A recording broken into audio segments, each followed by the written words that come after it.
Win a trip to Dracula's hometown. I wonder if that's still going. Hello, this is part 3 of my Castlevania reviews. In the last episode, we looked at Castlevania 2, Simon's Quest. And well, if you've seen mine or anybody else's review of Castlevania 2, then you'll know that it didn't turn out so well. So now, let's look at Castlevania 3, Dracula's Curse. It's hard to imagine back in the day what to expect. I mean, we got one game that was an absolute classic, and then another game which was a piece of crap. So, what exactly can we expect from this game? Well, let's find out. In this game, we control Simon Belmont's ancestor, Trevor, and for the first time, we're told the history of the Belmont clan and their many confrontations with Dracula. So, in a way, that makes this game a prequel. But if this game's a prequel, then why is it called Castlevania 3? You'd think it would be a sequel, right? Well, then again, it would kind of screw up the timeline if it had a different title, so oh well. Unlike the second game, this game follows the same formula as the first game, except with better graphics. Just get to the end of the level, fight a boss, touch the orb, and there you go, on to the next level. The music, once again, is pretty damn good. The whip power-ups and the sub-weapons are all back too, performing exactly how they did from the first game. Even the holy water can, once again, murder bosses. However, what's different to the first game is that you'll often get to choose which path you want to take, whatever suits you best. Another thing that's different is that you're able to play as other characters who you meet along the way. There are only 3 characters you can play as, which in my opinion is nice and simple. There's Grant, who's the fastest of all the characters. He can control his jump, and he can climb on walls. He can even run across a scoreboard. Unfortunately, it's a little tricky trying to control Grant while climbing on walls. First time playing, you'll just be bouncing all over the place. There's also Sypha, whom I think can jump a little farther than Trevor can. But most importantly, she can use magic spells, which surprisingly help against some of the bosses. Take this part at the second to last level. The boss you have to fight is an evil version of whatever character you're playing as. If you're playing as Trevor, then you're guaranteed to get your ass kicked. However, if you choose Sypha, and use a spell with the blue balls that do a homing attack, while standing at this spot where I am, the boss doesn't stand a chance. Finally, there's Dracula's son, Alucard. It'd be interesting to know that Alucard is Dracula spelled backwards, and he first appeared in the 1943 movie Son of Dracula. Alucard, when at full power, pretty much works exactly how Dracula did in the first game, where he was able to throw projectiles in 3 different directions. Sadly though, for some reason, he can't attack when he's on the stairs, which can be a huge problem.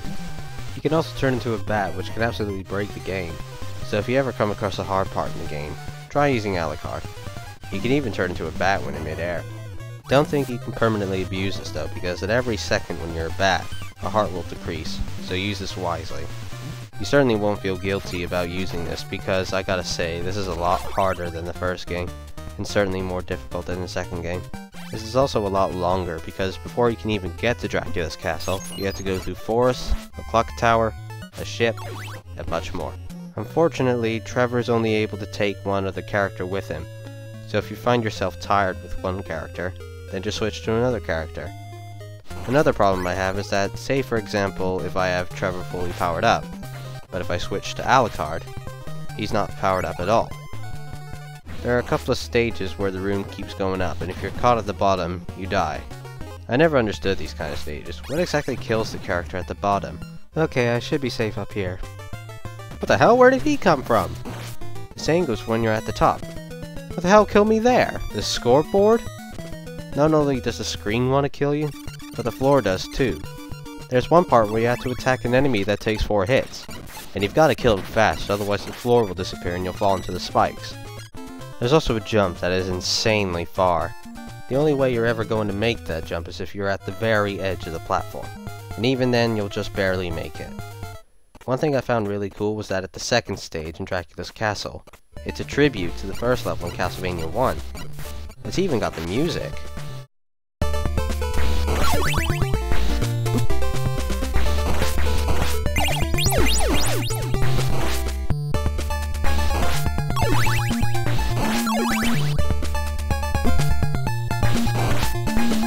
Anyway, at the end of the stage, you'll even get to fight Death, who's a hell of a lot more challenging than he was in Castlevania 2. He even has 2 forms.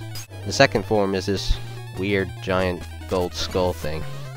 As well as Death, all the monsters from the first game, including the giant bat, are also back. Medusa, mummies, and the Frankenstein monster. There are a lot of new bosses in this game as well, most of which are just as hard as the old ones. Occasionally you'll come across this overly happy flame with 2 or 3 coffins. The whole gimmick is that he goes inside the coffins one at a time, and inside them either contains mummies, this ogre with a mallet, or some demon-looking thing who likes to bounce around. Now let's look at the password system for a second. Oh, okay. Well, this is way better than this. All you have to do is just type in your name and put the symbols in the right place. It couldn't be any easier. The one part that I really hate is this part right here. You have to go through these spike traps in order to advance. But if you're anywhere near the spikes, you're dead. Yep, instant death spikes. You can't even touch the side of a spike. Now let me just clarify one thing. I hate instant death traps. Bottomless pits, I can live with. But seeing as you still got that going backwards crap, that really makes it unfair. And stuff like this just drives me insane. I hated instant death traps when I was younger, and I still hate them now. They're just so cheap. You know what else I find really annoying? In the other games, if you die or get a game over to Dracula, you will start back at the stairs. But not this game. Instead, you have to start the whole stage all over again. However, after many attempts at beating Dracula, I figured out an easy way to beat him. The first thing you want to do is grab as many hearts as you can, and grab the axe. Okay, so Dracula has 3 forms. The first form is just his normal human form. What I'll do is send 2 towers of fire right in between you, and after a bit of time, I'll send a larger fire tower in the middle. Now you may think this might be difficult, but the 2 fire towers in between you can be further apart, making it easier to avoid the tower in the middle. It depends on how far you are from Dracula. The further you are from him, the more space there will be between the 2 towers. The second form is this thing with many faces and a giant brain spitting treacle at you. Surprisingly, he's not that hard at all. Just keep whipping the faces until they turn white. You can also throw axes at it, but you don't want to throw too many because you'll need them for the third form. So after beating the second form, we finally get this Gonzo Devil crossover shooting lasers. Yeah, I don't get it. Anyway, what you want to do here is stand as far to the edge of the platform as you can, giving you enough space to dodge the lasers that come at you. You also want to make sure that you're able to throw the axe at Dracula's head. Rinse and repeat, and you should be able to beat him in no time. I wonder how some people are able to beat all 3 forms of Dracula using only the whip. Anyway, once you've beaten the third form, then congratulations, you've beaten the game. Once again, we see Dracula's castle crumble into bits and pieces. There are slightly different endings depending on which character you've had with you, even if you were only playing with just Trevor.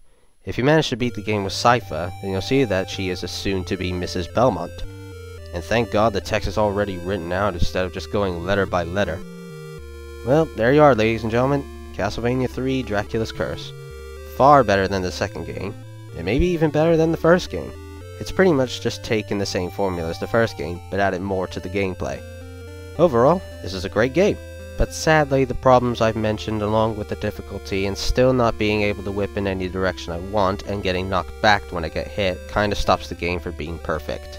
So with that said, I'll give this game around an 8.6 out of 10, standing for excellent, but a little frustrating. So that does it for the NES trilogy of Castlevania games, but we still got one more game to look over, and this time we're going into 16-bit territory with Super Castlevania 4, which I am really looking forward to playing. Until then, I'm Josh Smith from Reviews of Yesteryear. Take care, and tune in for Part 4.